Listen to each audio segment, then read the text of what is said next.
જગતમાં દરેક વ્યક્તિને કોઈના કોઈ પ્રકારની નિર્ભરતા અવશ્ય જ હોય છે. જેમ કોઈ ખૂબ જ તેજીથી દોડી શકતો નથી, તો કોઈ વધુ ભાર ઉઠાવી શકતો નથી. કોઈ અસાધ્ય રોગથી પીડિત રહે છે, તો કોઈ મોટા થયા પછી પણ પાપુને યાદ રાખી શકતો નથી. આવા અનેક ઉદાહરણો વધુ પણ છે. શું તમે કોઈ એવા વ્યક્તિને જાણો છો જેને જીવનની બધી કુશળતા મળી હોય? તેમને અને અન્ય લોકોમાં શું તફાવત છે? અથવા તમે ક્યારે વિચાર્યું છે કે જે વ્યક્તિ નિર્બળતા પર વિજય મેળવે છે, જે પુરુષાર્થ કરવાનું સાહસ હૃદયમાં રાખે છે, તે નિર્બળતાને પાર કરી જાય છે? એટલે કે નિર્બળતા અવશ્ય જ ઈશ્વર આપે છે, પરંતુ તેની મર્યાદા મનુષ્યનું મન જ નિર્માણ કરે છે. સ્વયં વિચાર કરો. અમે આ જાણીને પણ આ નાનું સત્ય સમજી શકતા નથી. અમે કદાચ ભૂતકાળની યાદોને ઝપટી રાખીને બેસી જઈએ છીએ, અથવા આવનારા સમય માટે યોજનાઓ બનાવતા રહીએ છીએ, અને જીવન વ્યતીત થઈ જાય છે. અમે ભવિષ્ય જોઈ શકતા નથી, ન ભવિષ્ય બનાવી શકતા છીએ. અમે તો માત્ર ધૈર્ય અને સાહસ સાથે ભવિષ્યને આલિંગન આપી શકીએ છીએ, તેનું સ્વાગત કરી શકીએ છીએ. જીવનના દરેક ક્ષણને જીવનથી ભરી શકાય નહીં. મનુષ્યનું મન હંમેશા જ્ઞાન પ્રાપ્તિમાં વિવિધ વિઘ્નો ઉત્પન્ન કરે છે. ક્યારેક અન્ય વિદ્યાર્થી પ્રત્યે ઈર્ષા થાય છે, ક્યારેક વાંચેલા પાઠો પર શંકા આવે છે, અને ક્યારેક ગુરુદેવ દ્વારા આપેલી સજા મનને અહંકારથી ભરી દે છે. શું આવું નથી થતું? જ્ઞાન માટે મન ભટકે છે, અને મનની આ અયોગ્ય સ્થિતિને કારણે અમે જ્ઞાન પ્રાપ્ત કરી શકતા નથી. મનની યોગ્ય સ્થિતિ માત્ર સમર્પણથી નિર્મિત થાય છે. સમર્પણ મનુષ્યના અહંકારને નાશ કરે છે, ઈર્ષ્યા, મહત્વાકાંક્ષા વગેરે ભાવનાઓને દૂર કરે છે, મનને શાંત કરે છે અને મનને એકાગ્ર કરે છે. જ્ઞાનીઓના ગુરુ દત્તાત્રેય જ્ઞાન પ્રાપ્ત કરી લીધું હતું. એટલે કે વિશેષ બ્રહ્મ જ્ઞાન હોય કે જીવનનું જ્ઞાન કે ગુરુકુળમાં મળતું જ્ઞાન, તેની પ્રાપ્તિ માટે ગુરુ કરતાં વધુ મહત્વપૂર્ણ છે ગુરુ પ્રત્યે અમારું સમર્પણ. શું આ સત્ય નથી? દરેક મનુષ્યના જીવનમાં આવો ક્ષણ અવશ્ય આવે છે કે સમયે યુધિષ્ઠિર જેવા રાજાના કર્મચારીનો ધર્મ પ્રગટ થઈ જાય છે. દરેકના જીવનમાં આવી ઘટનાઓ બનતી જ રહે છે. મોટાભાગના લોકો આવા કોઈ કારણને ધર્મ સંકટ તરીકે જાણી જ નથી લેતા, જેમ મહાભારતમાં યુધિષ્ઠિરની જેમ. વાસ્તવમાં ધર્મ સંકટ ઈશ્વરની નજીક જવાનો માર્ગ છે. ચોક્કસ, ધર્મ સંકટથી જો અમે સંકટને જ દુઃખ માનીએ તો જીવનભર દુઃખ મળે છે, પરંતુ જો તેને તક માનીએ તો મન દુર્બળ નથી બને છે. જ્યારે બે વ્યક્તિઓ નજીક આવે છે, ત્યારે એકબીજા માટે સીમાઓ અને મર્યાદાઓ નિર્માણ કરવાની પ્રક્રિયા ચાલુ થાય છે. અમે જો બધા સંબંધો પર વિચાર કરીએ તો જોઈએ કે આ બધા સંબંધોનો આધાર આ જ સીમાઓ છે. જ્યારે આપણે બીજાની સીમાઓ તોડીએ છીએ તો તેનું મનનું વાસ્તવિક સ્વરૂપ શું છે? અમે ક્યારે વિચાર્યું છે? અને જ્યારે સ્વતંત્રતાનું સ્વીકાર કરવામાં આવે છે, ત્યારે તેનું હૃદય દુઃખથી ભરાઈ જાય છે, તો અમારું હૃદય ક્રોધથી ભરાઈ જાય છે. શું આવું નથી થતું? તો કોઈ મર્યાદાઓ કે સીમાઓની જરૂરિયાત જ નથી. એટલે કે કોઈ પણ પ્રકારના સંબંધનો આધાર કે તે જ સ્વતંત્રતા કોઈ સંબંધની આત્મા છે. સ્વયં વિચાર કરો. સમસ્યા આવે છે કે સત્ય કહેવાનો નિર્ણય થાય છે, પરંતુ ક્યારેક તથ્ય કહેતી વખતે પણ ભય લાગે છે. કદાચ કોઈ બીજાની લાગણીઓનો વિચાર આવે છે, બીજાને દુઃખ થશે, આ ભયને કારણે શબ્દોને રોકી દેવા. તો આ શું? અમે ક્યારેય વિચાર્યું છે? જ્યારે ભય હોવા છતાં કોઈ તથ્ય કહેવાનું હોય તો તેને કઠોર કહેવામાં આવે છે. વાસ્તવમાં સત્ય કંઈ અન્ય નથી, માત્ર નિર્ભયતાનું બીજું નામ છે. અને નિર્ભય બનવાનો કોઈ સમય નથી, કારણ કે નિર્ભયતા આત્માનો સ્વભાવ છે. એટલે કે શ્રેષ્ઠ બનવાની ઈચ્છા જ્ઞાન પ્રાપ્તિને પણ સ્પર્ધા બનાવી દે છે, અને સ્પર્ધામાં વિજય ક્યારેય અંતિમ નથી. કેટલાક સમય માટે તો શ્રેષ્ઠ બની શકાય, પરંતુ હંમેશા માટે કોઈ શ્રેષ્ઠ નથી રહેતો. તો પછી તે જ અસંતોષ, પીડા અને સંઘર્ષ જન્મ લે છે. પરંતુ શ્રેષ્ઠ બનવાને બદલે જો ઉત્તમ બનવાનો પ્રયત્ન કરીએ તો શું? એટલે કે જેટલું મેળવવા લાયક છે તે બધું મેળવી લેવું, કોઈ પાસેથી વધુ પોતાની ઈચ્છા પર નહીં. મન આત્માની તૃપ્તિ માટે કંઈક મેળવવાનો પ્રયત્ન કરનારા ઉત્તમ ક્યારેય નથી બની શકતા.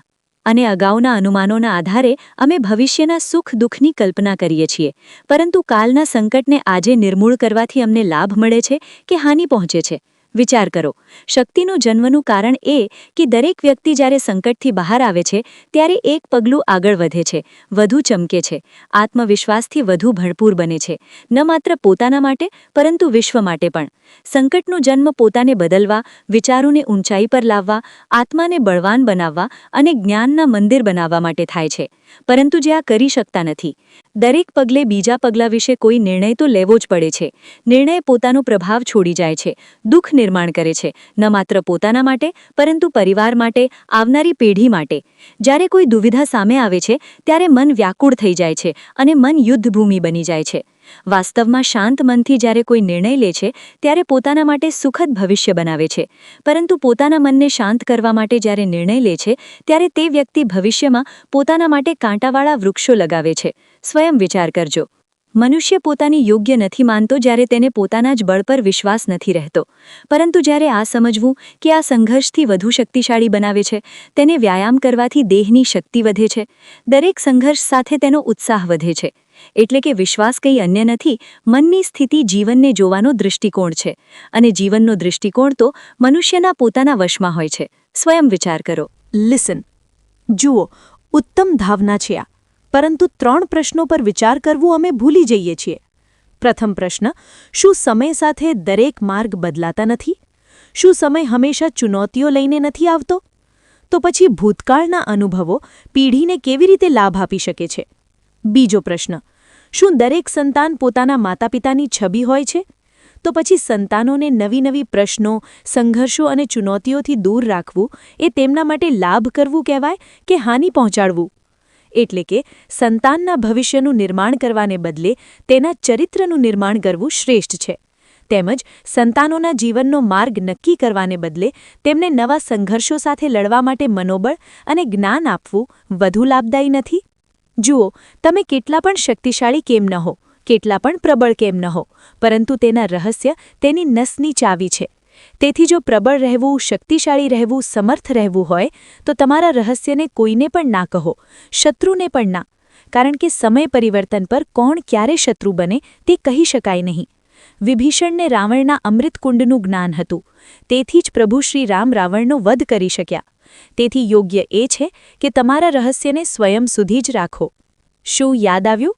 વિદ્યાલયમાં જ્યારે તમે પરીક્ષા આપવા જતા હતા ત્યારે શું? પરંતુ જીવનની પરીક્ષા આવી નથી. નકલ કરનાર સફળ નથી થતો.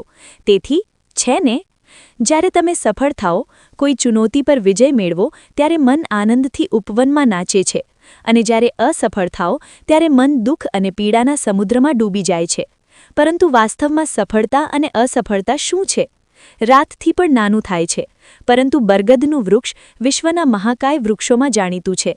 જેમ જેમ તે વધુ શાખાઓ ભરી ઉઠાવે છે, વધુ પાંદડાનું સર્જન કરે છે, તેમ તેમ તેની શાખાઓ જડીઓ બનીને મૂળ સુધી પહોંચે છે અને આ વૃક્ષને સહારો આપે છે. આ જીવનનું ખૂબ મહત્વપૂર્ણ પાઠ છે. અમારું શરીર પ્રકૃતિનું એક મહાન આવિષ્કાર છે. આટલી જટિલ રચના વિશ્વમાં અને કોઈ નથી.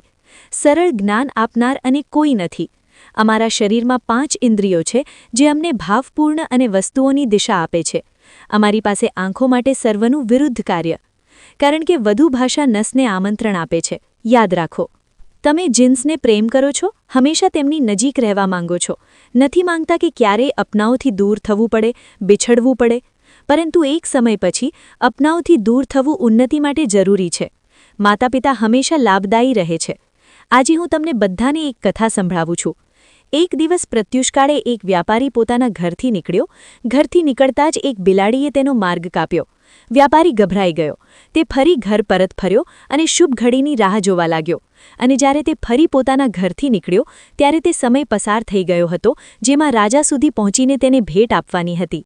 રાજાને ભેટ ન મળી. રાજા ક્રોધિત થયા. રાજાએ તે વ્યાપારીનો વ્યાપાર બંધ કરી દીધો. આ કારણે વ્યાપારી ક્રોધિત થઈને ઘરે પોતાની પત્ની સાથે લડાઈ કરી. પત્ની પોતાના બાળકો સાથે ફરી ચાલી ગઈ. અને તે વ્યાપારીના જીવનમાં જો કંઈ બાકી રહ્યું હોય તો માત્ર અંધારો. અને આ બધાનું કારણ તે બિલાડીને માનતો રહ્યો જેણે તેનો માર્ગ કાપ્યો હતો. તેવી જ એક બીજી વ્યાપારી રાજાને ભેટ આપવા નીકળ્યો અને તે વ્યાપારીનો માર્ગ પણ એક બિલાડીએ કાપ્યો. તે વ્યાપારી તો ગભરાયો, પરંતુ તેણે આગળ વધવાનું વધુ યોગ્ય સમજ્યું. રાજા સુધી તે સમયસર પહોંચ્યો. તેણે રાજાને ભેટ આપી. રાજા પ્રસન્ન થયા અને રાજાએ વ્યાપારીને પોતાનો વ્યાપાર વધારવાની પરવાનગી આપી. સ્વર્ણ આભૂષણો આપ્યા. જ્યારે વ્યાપારી ઘરે પહોંચ્યો તો પત્નીને આભૂષણો અને પોતાના બાળકોને આપવા માટે વસ્ત્રો તેની પાસે હતા. ચારે બાજુએ આનંદ હતો. સમજી રહ્યા છો ને? બંને સાથે એક જ પ્રકારની ઘટના થઈ, પરંતુ બંનેની પ્રતિક્રિયા અલગ હતી. તેવું જ અમારું જીવન પણ છે. અમારા જીવનમાં પ્રારબ્ધનું પોતાનું સ્થાન છે, પરંતુ તેના કરતાં વધુ મહત્વપૂર્ણ અમારી પ્રતિક્રિયા, અમારી વિચારસરણીનો પ્રભાવ છે. અમે બધા પોતાના જીવનમાં કોઈ કાર્ય કરીએ તો કાર્ય કરતાં કરતાં થાકની અનુભૂતિ તો કાર્ય કરનારનું મન નથી કરતું. અમે આશા કરીએ છીએ કે કદાચ એક દિવસમાં 24ની જગ્યાએ 26 કલાક હોય તો આરામ કરવા માટે અમને વધુ સમય મળી જાય. અમને એવો અનુભવ થાય છે કે અમે ખૂબ વધુ કાર્ય કરી રહ્યા છીએ. જે લોકો વિશ્વમાં સફળ છે તેમની પાસે પણ સફળતા મેળવવા માટે માત્ર 24 કલાક જ હતા. તેથી જો તમે જીવનમાં કોઈ પણ કાર્ય કરો તો તે તમારા મનને ખુશ કરવું જોઈએ અથવા જે કાર્ય તમે કરી રહ્યા છો તેને પોતાના મનને આપવું. સફળતા તમને મળશે. ક્યારેય વિચાર્યું છે? અમારું જીવન પણ તે રેતીની ઘડી જેવું છે જે રેતી નીચે પડી ગઈ છે તે અમારો અતીત, જે હજુ ઉપર છે તે અમારો આવનારો ભવિષ્ય અને વર્તમાન આ સંકુચિત સ્થળ છે જ્યાંથી ધીમે ધીમે રેતી પડી રહી છે. એટલે કે અમારી પાસે જીવવા માટે માત્ર આ એક ક્ષણ છે. તેનો ઉપયોગ કેવી રીતે કરવો છે તે અમારા પર નિર્ભર છે. જે વ્યતીત થઈ ગયું તે એક ક્ષણ છે. પ્રસન્ન રહેવું છે તો તેના માટે પણ આ જ એક ક્ષણ છે. વાત કરતા રહેશો તો આ ક્ષણ પણ ભૂતકાળમાં બદલાઈ જશે. તેથી આનંદ માટે, પરોપકાર માટે વાત કરશો નહીં. તમારી પાસે જે ક્ષણો છે તેનો પૂરો સદુપયોગ કરો, કારણ કે આ ઘડીને ઊંધી કરીને તમે ફરી સમય જીતી શકો છો, પરંતુ પોતાનો વ્યતીત થયેલો સમય તમે પાછો ન લાવી શકો. મનુષ્ય પણ મોટો વિચિત્ર છે. તમે ભવિષ્યમાં કંઈ નથી કરી શકશો, જ્યારે મનુષ્ય પાસે ભૂલી જાય છે કે તે કરતાં વધુ શક્તિશાળી કોઈ અસ્તિત્વ છે, અને તે છે સમય. કાલ ક્યારે પોતાનું ચક્ર બદલશે તે કોઈ જાણતો નથી. સમય પોતાની કરવટ ક્યારે લેશે તે કોઈ જાણતો નથી. કોલસો પણ સમય સાથે હીરા બની જાય છે. તેથી જીવનમાં ક્યારે કોઈનો પણ ઉપહાસ ના ઉડાવો. પરંતુ ત્રણોનો અર્થ અલગ હોય છે અને પરિણામ પ્રેમથી થાય છે અને સફળતા. પરંતુ જ્યારે આ ભાવના અહંકાર બની જાય, તેને કેવી રીતે ઓળખવું?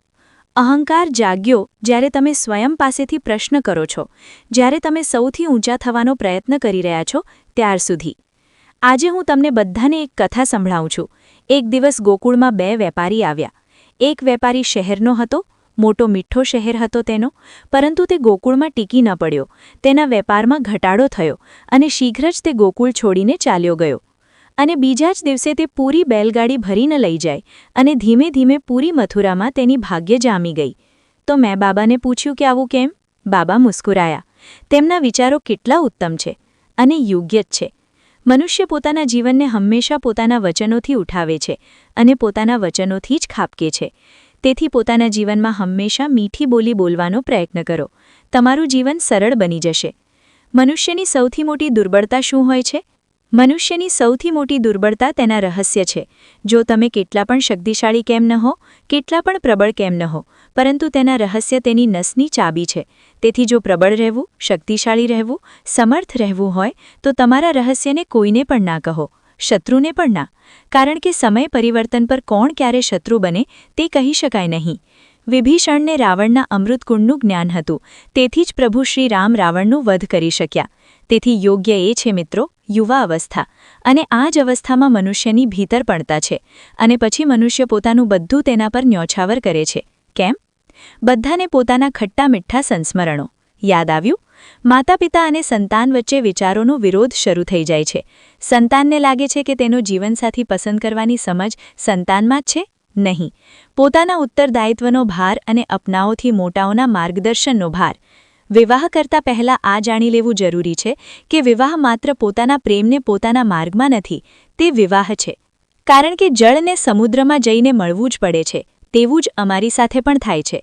અમે સત્યને પોતાના મનના મેઘમાં જેટલું છુપાવવાનો પ્રયત્ન કરીએ તેટલો, પરંતુ સમયની આંધી તેને વાસ્તવિકતાના પર્વતથી લઈ જઈને ટકરાવીને અમારી સામે લાવી જ દે છે. જે ભાઈને કારણે તમે સત્યને સામે ન લાવવું જોઈએ તે અમારી સામે આવીને ઊભું થાય છે. તેથી સત્યથી ભય નહીં, તેને છુપાવવું પણ નહીં. ભવિષ્યની મોટી વિપત્તિ આમંત્રણ આપશે. પીઓ શક્તિશાળી સાથે વિવાદથી બચાવવા માટે તમે મૌન રહો છો માનતા. આવું કરવાથી તમે એક વિવાદથી બચો છો, એક સંઘર્ષથી બચો છો, પરંતુ આવું બચાવ એક મોટા સંઘર્ષને જન્મ આપે છે. કેવી રીતે? અમારું મૌન રહેવું અજાણતા તેનું સમર્થન બની જાય છે અને તે પોતાને વધુ શક્તિશાળી અનુભવ કરે છે અને અહીંથી અમારું દમન શરૂ થઈ જાય છે. આકારમાં સમાવિષ્ટ થાય છે. આ તમારા અંદર છુપાયેલો ભય છે જે તમને રોકે છે. ક્યારેક ભય તમારી સુરક્ષા નિશ્ચિત કરી શકે છે, પરંતુ સાથે સાથે આ પણ જાણવું જરૂરી છે કે મૌન પણ રાખવું છે. તેથી પોતાના મનથી ભયને કાઢી નાખો અને પછી જુઓ. દર્શક મિત્રો, તમને આ વિડિયો ગમ્યો હોય તો વિડિયોને લાઇક કરી, કોમેન્ટ કરી, ચેનલને સબસ્ક્રાઇબ જરૂર કરશો. ધન્યવાદ મિત્રો.